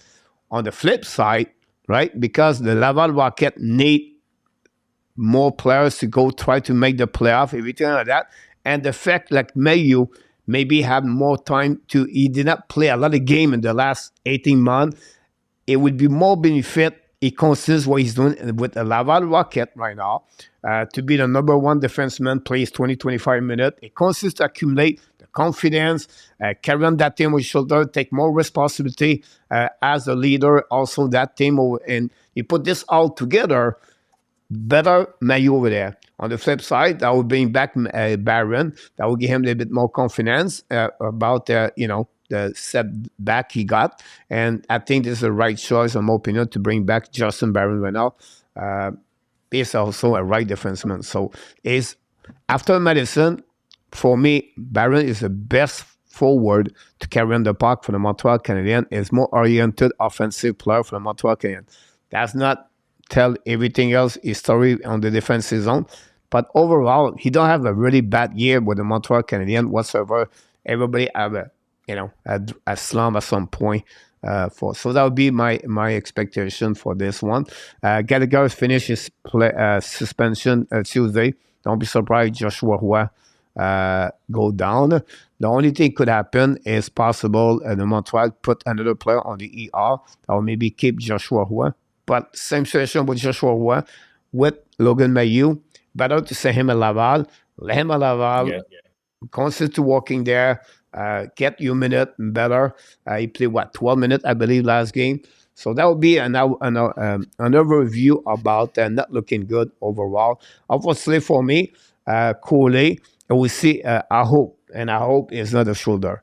I hope it's not shoulder. And every time I said, Marco, when you talk about injuries, I feel like I could be wrong. I feel like the technology of medical staff is so growing, is so much better. People say, "Oh, I'm worried about Kirby Doc," and I feel like a player can come back. Look, Brett Marchand. Everybody's like, at 33 years old, 34 years old, guys, to get a hip surgery, it's not easy to recovery, and it's not easy to performing. And he is not. Look at Jack Eichel. Jack Eichel is another one. I think Patrick Kane is not bad at all also, but at the end of the day, I think overall, I think Montreal Canadiens, for Ken Guhle will be very interesting. And for RHP, it's unlucky for him. Great, half season last year. He did not find his growth this year. He and then he got hurt. Now he come back, and then he got hurt again. It's going to be a harder, and for him, it's a battle every single day. It's not like guaranteed spot like Armia example. Armia could be, or Jake Evans. You know what I mean? Like they can have a bad game, but RHP is battle for the spot to stay in NHL as a regular player. It's easy for him. We were debating this in the chat last night, Coach. So based on my perception of how you hear Habs management and Martin Saint-Louis in particular talk about Harvey-Pinard, I don't get the sense that they remember. So my headline today was about evaluating the players. What do you have here? Do you really know the kind of players that you have? To me, my perception anyways is they know exactly who Harvey-Pinard is. They know exactly what he can do.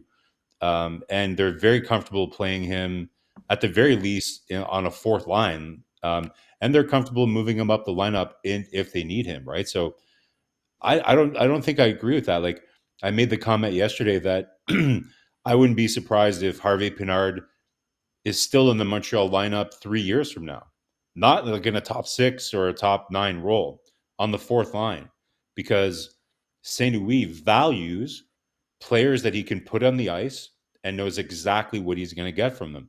And that's exactly what you get from Harvey-Pinard. Now, why? Of course, his offensive production was never going to match what it was last year because they were playing him with Suzuki and had all these. He wasn't in the right chair, right? There's no way that he was going to be doing that again this year.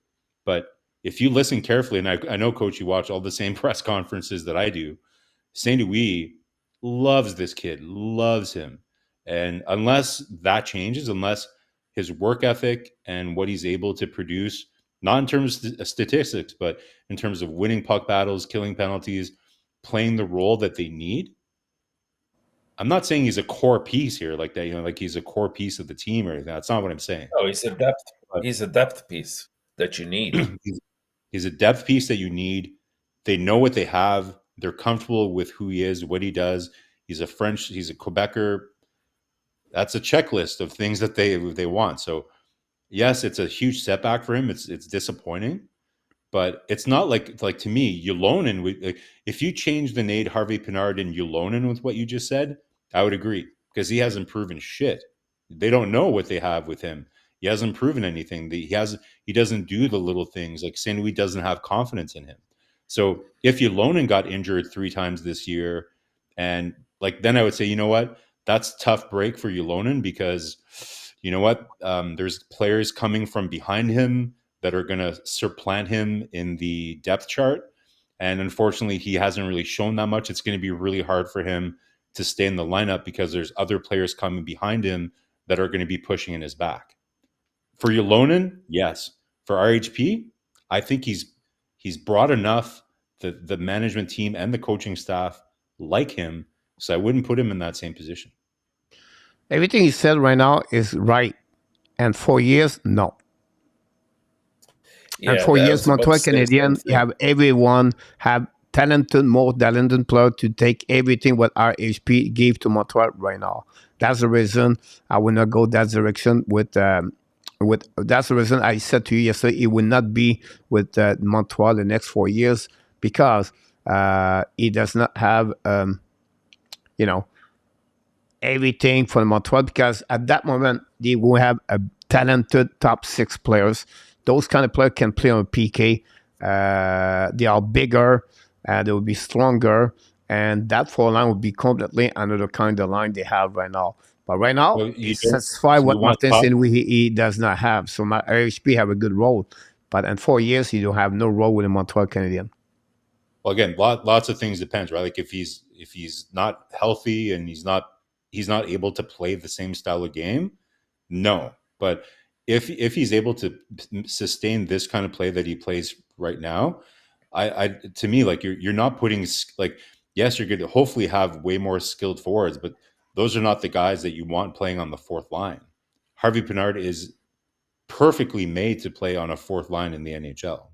So even if you draft more skilled forwards, those guys are either going to be playing in the AHL in a top 6 role, or and then you bring them up to play top 6 on your NHL team if you need them, or they're going to be playing top 6 on the NHL team. You don't want, like, if you draft somebody in the let's say they knock it out of the park and say Mazar turns out to be a good right, example, right?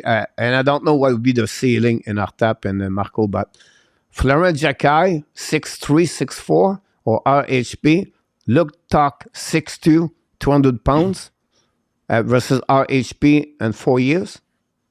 Yeah, let's see if those guys can play. Yeah, you're right. Maybe, Coach, but let's see if those guys can actually play the NHL. Can they play those roles? Are they as good two-way players as RHP is right now? Like, maybe, they are bigger, but they don't skate nearly as well as RHP. Listen, like, a lot goes to heart. Nothing's impossible, right? I'm just saying it wouldn't surprise me if, like, based on kind of how they evaluate him now, and again, we shouldn't use the whole show talking about RHP. Like I said, he's not a core piece.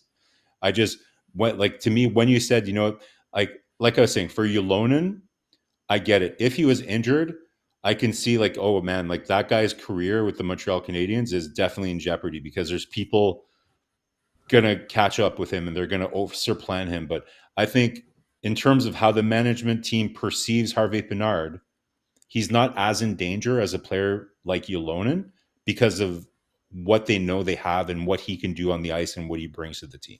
That's what I'm saying. Great point, guys. We're going to move on. We have 20 minutes. We have to pick it up here. Don't forget, guys, tomorrow night we do the game and I'm a Montreal Canadiens, and then we'll be back Wednesday for the report, locker room report. It's a good weekend, a good week for everybody, for hockey here, for the week for us. Third star of the week, ladies and gentlemen. I don't know if you follow that, but we have our captain, Patrick. Take a note about this if you don't mind. If that's okay with you. We love you, Patrick. Third star of the week, 4 goals, 2 assists for a total of 6 points and 3 game. And I would like to hear a little bit what you think about Nick Suzuki performance, Mr. Enortap. Well, what's there to say, Coach? I mean, every game he brings it. I like the fact that he's been more responsible. Both him and Caulfield have been much more responsible defensively. They're playing a full game. They read well off of each other. There's very little that Suzuki cannot do. And you see it whether he's on the power play, whether he's on 5-on-5.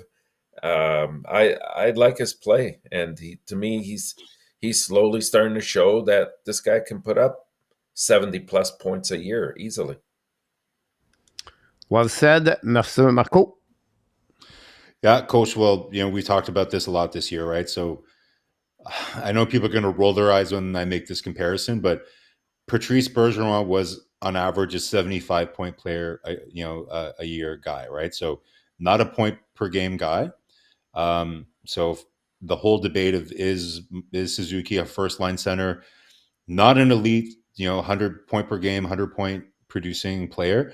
But if Montreal can have him be a solid two-way center that puts up 75 points, and then Kirby Dach is not too far behind in terms of production and in terms of how he plays, now you're kind of building on solid ground here, doing something very, very, very interesting from my point of view. I like the idea of building a team that is depth-based rather than top-heavy. So to me, this is great news. 100% agree, Enortap, about Caulfield too. Like what have I been harping about all year is playing the right way. So I'm really, really encouraged with how both those guys have been playing. Let's not undersell the impact that Slaffy Boy is having on that as well, right? Like, Coach, you were talking about the power play. Yeah, like Coach, you were talking about the power play. Yes, like the new configuration with both of them on the right side is good, but like the addition of having a legitimate threat on the other side of the ice and watching Slafkovsky, being able to, like, his understanding and vision is in processing speed is you can just see it improving, right? Like last game, you could see him, like Suzuki would kind of like come closer and look for that cross, and like he was like in the spot to do a one-timer, and then he goes to the lip of the net waiting. Like you can just see Slafkovsky moving around, and so you can't underestimate the impact that Slafkovsky is having on Suzuki. But don't look now, Coach. Suzuki, I think, is 27th overall in the league in scoring or something like that. Like, again, Montreal, I think if you look since 1993, Suzuki is like right there for the amount of points that a Montreal Canadiens player has had around the 50 game mark, right? Like I think the only players that have more, I believe, are Saku and perhaps Kovalev, right? So he's right there. So it's nice to see him get that accolade, and that's what we're going to look for the end of the year. This line is fun to watch, and it's really going to be the most exciting thing for the end of the year. If he ends up being your second line center, that speaks volumes to your team and where they've gone to.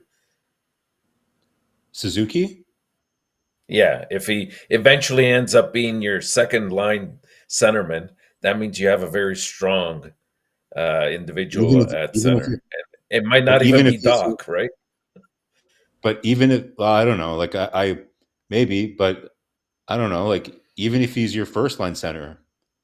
No, the point Marco tried to explain to you is like if you get a better, like if you get Connor Bedard, example, you center number one, and then you have Suzuki, you center number two. You have an amazing, great set, one punch, 1-2, a little bit like Crosby, Malkin, everything like that. That's why. That's the way I. Montreal doesn't have that, right? So I'm just talking about realistically, unless Montreal is able to do something. We'll see what happens here, guys. But realistically, here, like it looks like they're going to try going Suzuki Doc, right? For now, looks like more they're going to try to find another elite winger to go within that core group. Who knows? Maybe like if they're able to draft Lindstrom, maybe that's a different conversation, right? Like, right. But either way, if you have, say, Lindstrom, Suzuki, and Doc, ultimately, I don't think any of those players, they're going to be a point per game or 100-point center in the NHL.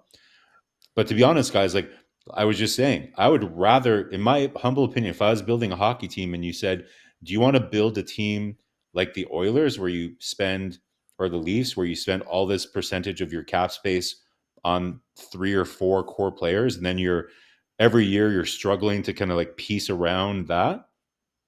That's hard. I think I would rather, like, I know it doesn't look that way right now, but I look at the Senators, and again, there's some issues with the Senators and how they're constructed, right? But if you look at how the Senators are built, they have all their young core pieces locked for long periods of time, under $9 million. I like what the Senators are building, and how, like, again, they need to add more veteran presence, and they need to kind of move some things around.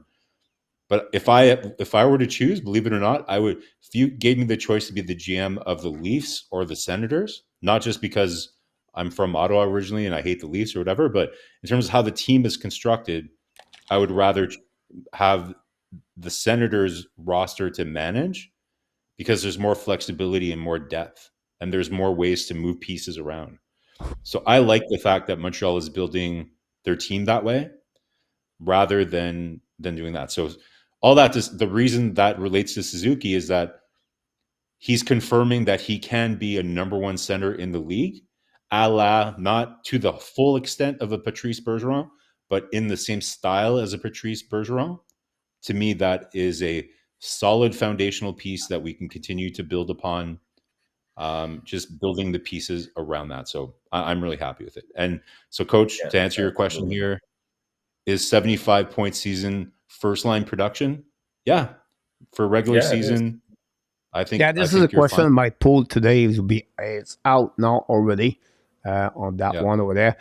To follow this, Marco, I look about the sending, everything like that. I think for me, if you have a defense, a point, 75 point, 80 point, or whatever it is, that you don't have a McKinnon example, you don't have like a Jack Eichel, or you don't have those kind of players, right? The top or Markov example. You have to be sure your second line, your third line are better at an average team have only a solid good line overall. Does it make sense? Like you need to have that kind of the depth on the line. If not, it would not be enough for that team to go all the way to at least to have a better chance to win the Stanley Cup example compared to a guy like McKinnon, Rantanen, everything like that. And again, every time, whatever who win is always a second line or a third line pick it up everything at the biggest game of the season, usually to go through all the way to the end over there. You have always an exception, of course, but this has always been that way. At least you balance. I think if you look at right now, they have David Pastrnak score a lot of goal in Boston, right? But the rest, it's not like crazy all-star NHL player right now. They are great hockey player, but they are well balanced. Great goaltender, great defenseman, and they have great top 9 players to play together, a great system together. So not necessarily to have 80 points, but that will helping the Montreal they can get. I think for me, Ski can become 85 points, and I think Succumbing could be that direction. I think Succumbing could join 30 goals, 35 goals per year and get a 45 assists. And Caulfield that could be a line can produce to you guys approximately, I would say to you, 200 to 240 points per year. That line, if they become what my expectations are for that line. I don't think so.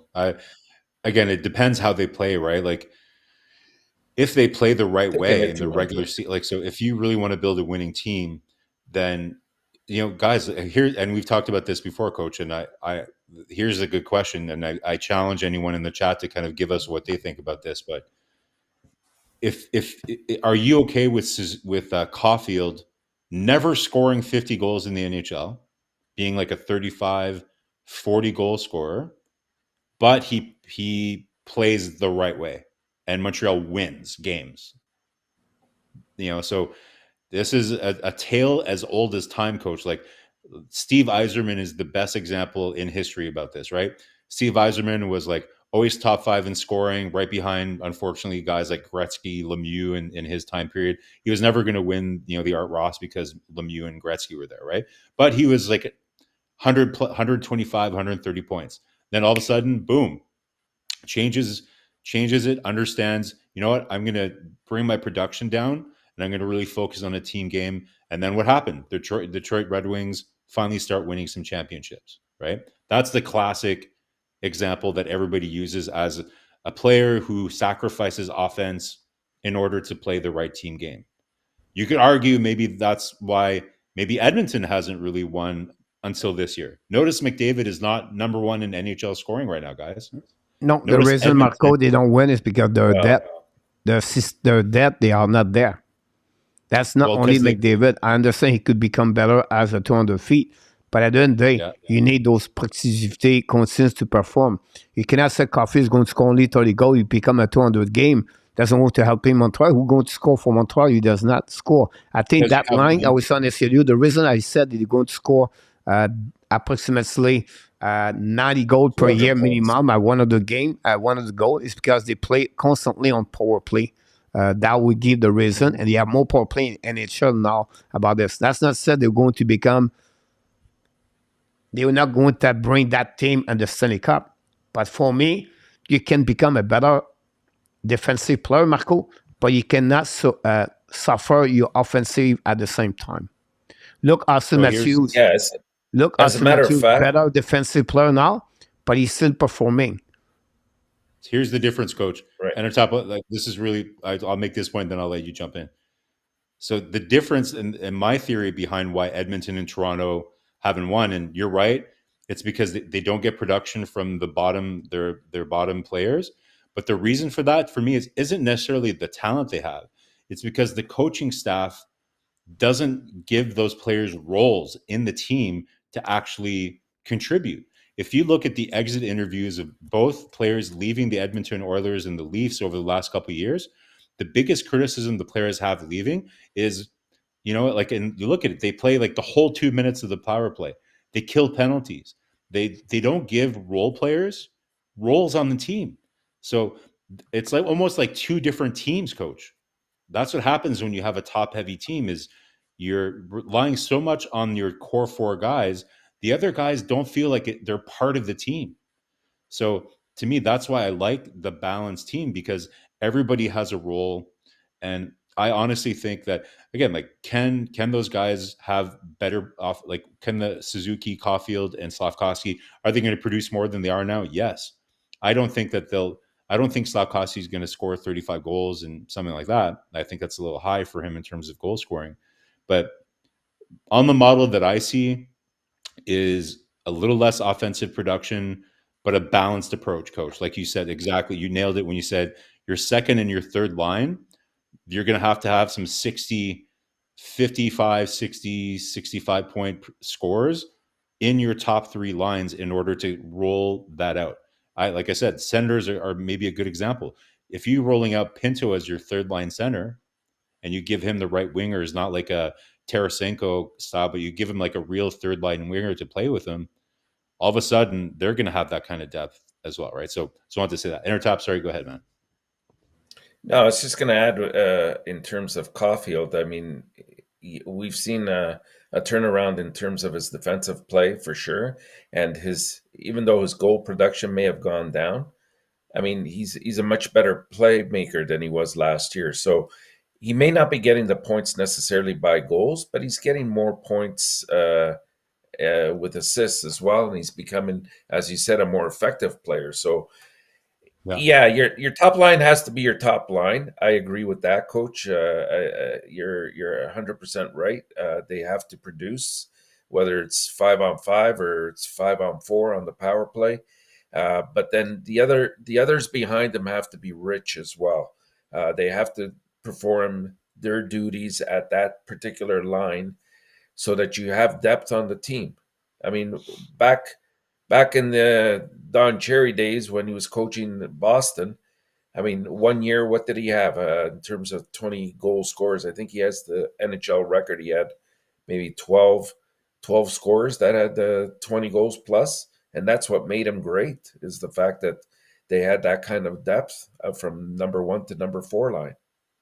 Yeah, like more recent examples, like the Penguins, right? Like that line, like when Bonino was there with Kessel. Then you've got like Anaheim when they had like Travis Moen, Niedermeyer, those kinds of guys. And then the most recent Tampa Bay, right? Like when you had Goudreau, Gord, like you need like a third line. The third line is, Coach, you nailed it. Third line, honestly, because sometimes the first two lines cancel each other out in the playoffs, right? And you need that third line to come in and kind of like tip the balance, right? So, and one thing, guys, like we don't talk about this enough, and I find this so critical. Let's not forget that Suzuki and Caulfield, they've been to a Stanley Cup final, guys, right? Yeah. It's not like that. Like when we get back into the playoffs, it's not like they have zero playoff experience. They've been to a Stanley Cup final. Like they're able to provide valuable, kind of knowledge to these younger players when they get back in the playoffs. So it's not like maybe like the Ottawa Senators or the Buffalo Sabres, when they eventually make the playoffs, kind of like New Jersey, right? New Jersey made the playoffs last year and almost the whole team had zero playoff experience, right? But guys, that's a huge advantage moving forward for Montreal. Like our two core pieces have, they have some experience and they've won in the playoffs. They know how to win in the playoffs. Yeah. They become your ambassadors. Exactly. Yeah. Great point about that. A lot of other conversation we can talk tonight, but we're going to skip the show and keep a little bit more other question I have for you on the locker room Wednesday, because honestly, we have only one game to evaluate for that. But like we do at the end of the show, we always do the preview of the weeks. Montreal Canadiens play 3 games this week. And what your expectation on the record? Did not put the graphic. I apologize for that one. They play Anaheim Tuesday, the Rangers Thursday, and the Washington Capitals again Saturday. And last week, Rabinoff is the winner with a record of 1-2-0. So I would like to hear from you guys in the chat and the people. What is your prediction of the week for the Montreal Canadiens? Enortap, you're the man. No, you're the man. Okay. So we have Anaheim, and then on Thursday we have the Rangers. Yep. And then on Saturday, Washington. Exactly. Which ones not are a bad week. Which ones are home? Saturday's at home. Thursday against the Rangers is on the road. Yep. And tomorrow night it's at home as well. So 2 home games. I'm going to go with 2-1 this week. I think both the Anaheim and the Washington game are doable. I think the Rangers are they're doing well. They're starting to come around again, and that's going to be a tough game, especially in New York. I like the way they played against Washington last week. That was a very convincing victory. And I think Anaheim could give them some difficulty, but it's in Montreal, and I think they play the night before, if I'm not mistaken. Or no, that would be tonight. No, they don't play tonight. Marco?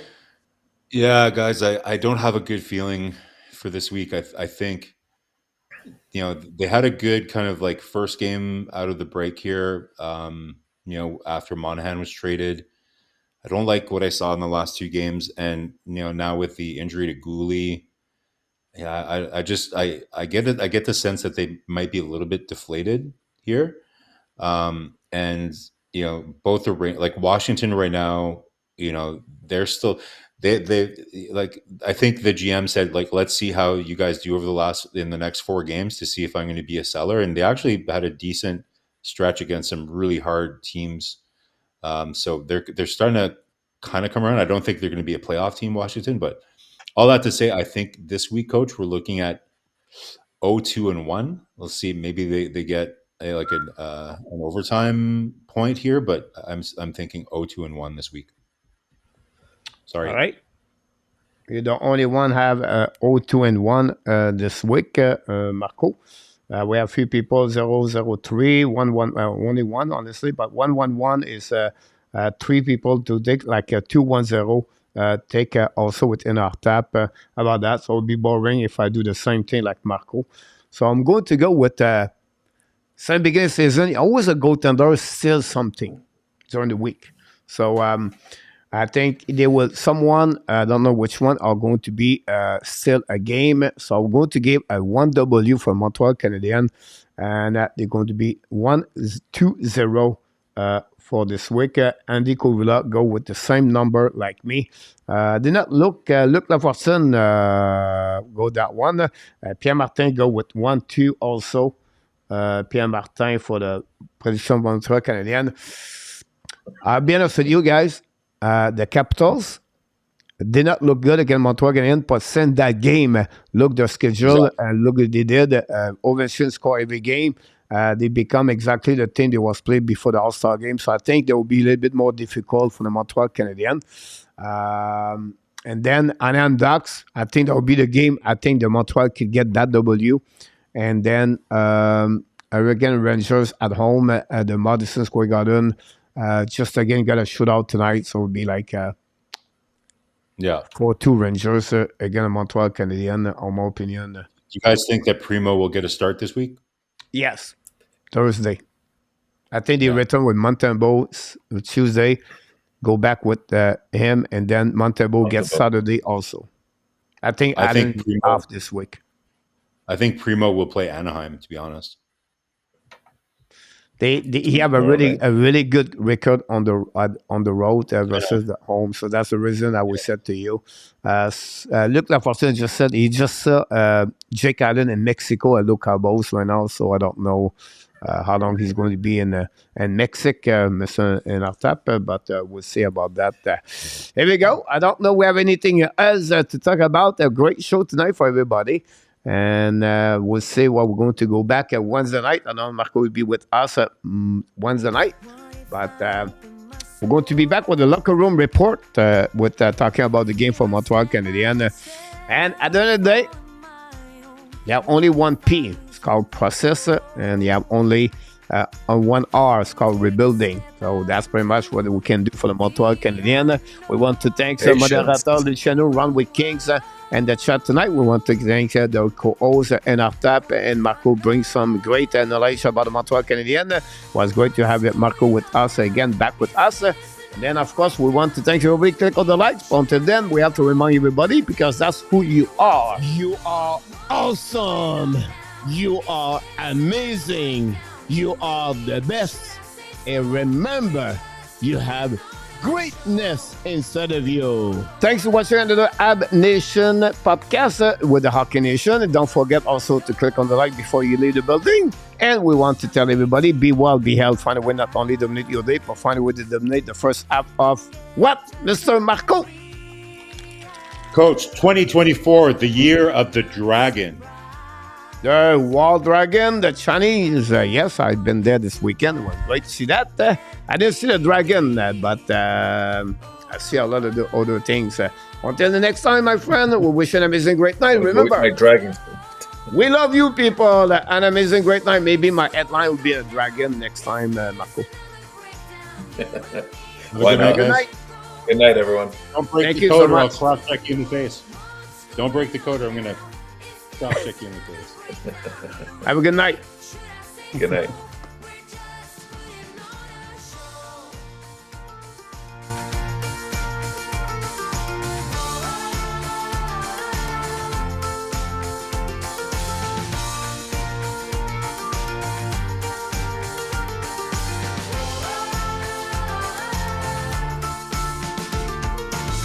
Come on, get a grip now of all the ways we parted.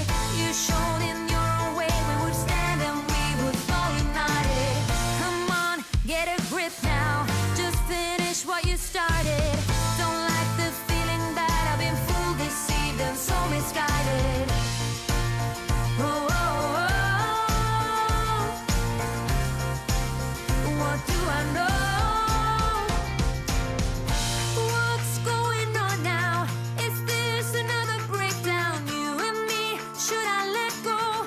I do really want to know what's going on now. Is this another breakdown? You and me, should I say so? We're just putting on a show. What's going on now?